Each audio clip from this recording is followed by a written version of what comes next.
Good evening and welcome to I'm Chris Parnell. Reporting from Moscow. Tbilisi. Times Square. May your dreams be your only boundaries in life.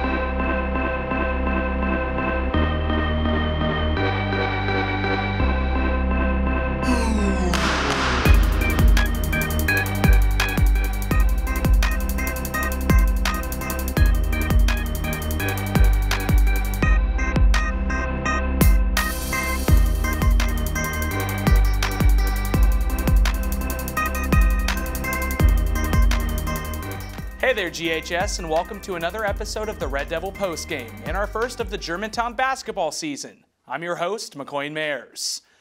With the Commercial Appeal's updated Dandy Dozen coming out today, the third-ranked Germantown Red Devils were put to the test on the hardwood floor almost immediately when they faced Kirby High School tonight in a heated defensive battle at home here at Germantown High School. Game analyst Kaif Galani was at the game and has the recap. The Red Devils played Kirby tonight, the last game before they leave town for the Memphis vs. Atlanta Classic. The Cougars came out shooting, and big man Rodney Douglas put them on the board with a close-range jumper to start off the game.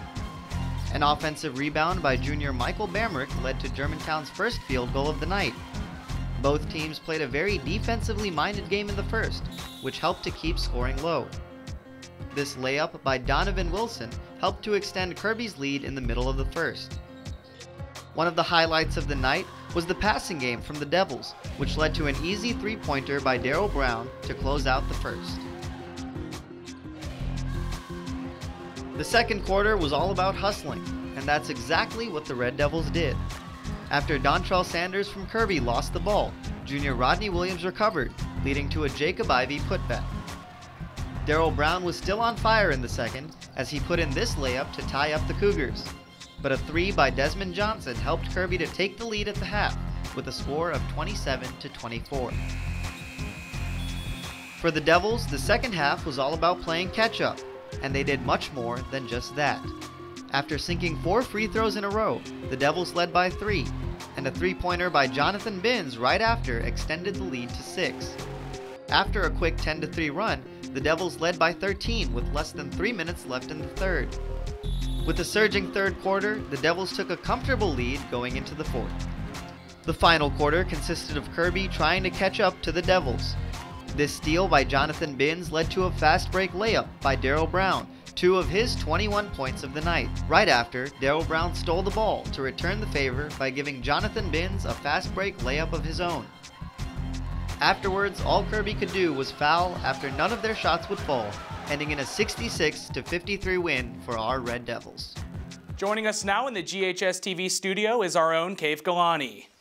Kaif, you know, this is the first time that we got to see the men Red Devils in action tonight, so kind of tell me, you know, how was the game and how's the rest of the season going to play out? Well, you know, this game, it was a very tough and a really gritty game. Defense was played very great on full court presses on both sides of the court, and you know, according to the stat sheet, 42 fouls. 42 the whole game. So you know, it was very tough, very physical game out here tonight. Yeah.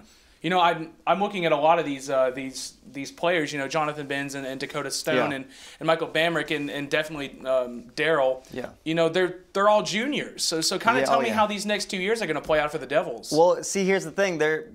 It's amazing that they're juniors because now next year they'll be very advanced, very ready, seniors prepared for the rest of the teams. You know, the Commercial Appeal actually didn't even have Germantown in the Dandy Dozen at the beginning of the season, and now they're ranked number 3 in the Dandy Dozen. 2 weeks ago, I tweeted at the Commercial Appeal. I said, you know, you didn't have Germantown in the Dandy Dozen at the beginning of the season, and they said everybody makes mistakes. So hey, even the local prep reporters know that we're doing really great right now. And so. Germantown is definitely here to stay. Oh yeah, for sure. We have some great, young players, and I can't wait to see where not only the end of this season takes us, but where next season takes us as well. Definitely. And, Definitely. One person who I'm sure is happy about this home win is Red Devil head basketball coach Marvis Davis. We now toss it over to sports reporter Brian Scott, who interviewed Coach Davis after the game. Thanks, McLean. I'm here with Coach Davis of the Red Devils varsity basketball team.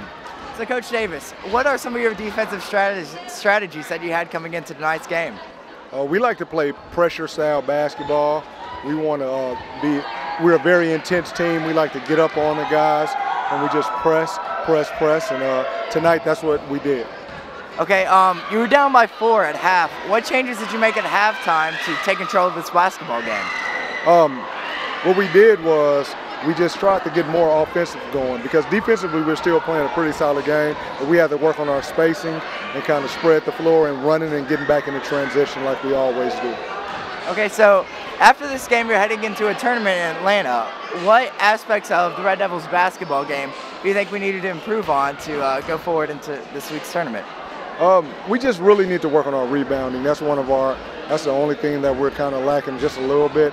But I really like the direction that we're going in. We're playing really hard. We're representing the school, and hopefully we'll go in the Memphis versus Atlanta Classic, and we'll come back with a W. Thanks, Coach Davis. Kafe, it's definitely great to see a head coach with such a great basketball mind. Oh yeah, and not only is he a great basketball mind, but he's really great when it comes to knowing his players and knowing when they need to be substituted in and out, keeping control of the flow of the game. He's great at it. And keeping on the topic of Coach Davis, while the players shined tonight on the hardwood floor, they would not have been able to pull off the win without the guidance of course, Coach Davis. We had the chance to mic up the coach himself and see what it's like during the heat of a Red Devil basketball game.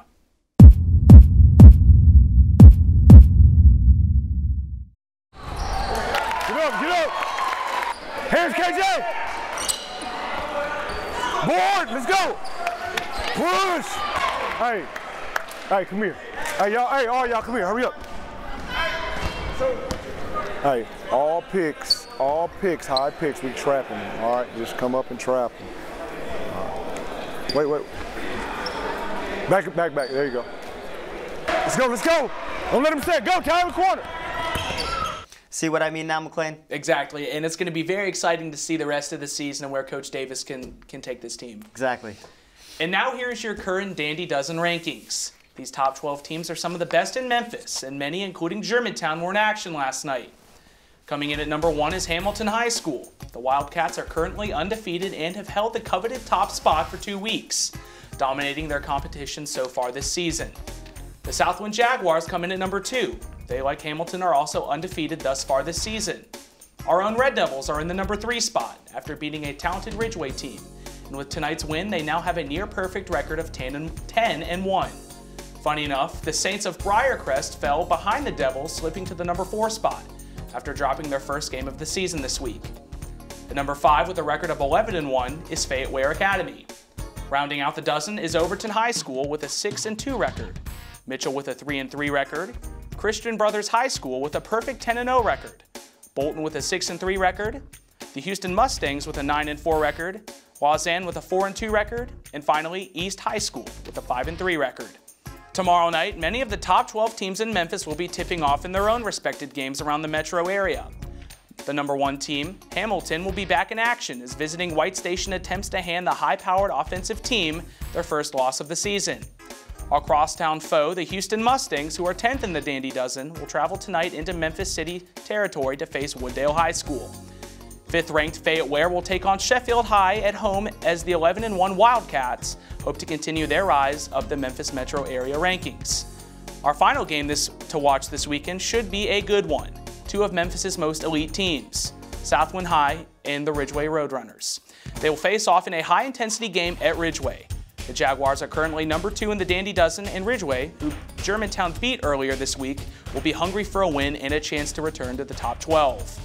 I toss now to Kafe Galani, who will go over the Germantown High schedule for the next couple of weeks. Thanks, McLean. As we head into the holiday season, both the girls and the boys teams will be taking on some serious competition. This weekend, the boys will travel down south to Mableton, Georgia to compete in the Whitefield Academy's Memphis vs. Atlanta Classic. With many of the top Memphis teams also competing, the Devils will be put to the test. On December 16th, both of the Germantown teams will face the Dragons of Collierville in what is sure to be a heated rivalry game. The game will be played at the Collierville home. The Red Devils boys team will once again hit the hardwood, while most of us will still be in the midst of our Christmas breaks. December 26th through the 28th, the boys will travel to Fort Walton to compete in the city-named Fort Walton basketball tournament. And with many of the Mid-South's elite teams competing in the tournament, Germantown will once again be put to the test. And finally, to kick off the new year, both Red Devil teams will take on the talented Southwind Jaguar teams at home in the varsity gym. You know, with all these upcoming games, it's definitely going to be exciting to see the rest of the season, and especially that Southwind game coming up in January when we all come back from Christmas break. I'm so excited for that one. Yeah. Thanks for tuning into the first basketball edition of Red Devil Post Game. For more information, be sure to follow GHS-TV on Facebook, Twitter, Instagram, and YouTube. For GHS-TV, I'm your host, McLean Mayers. We'll see you next time.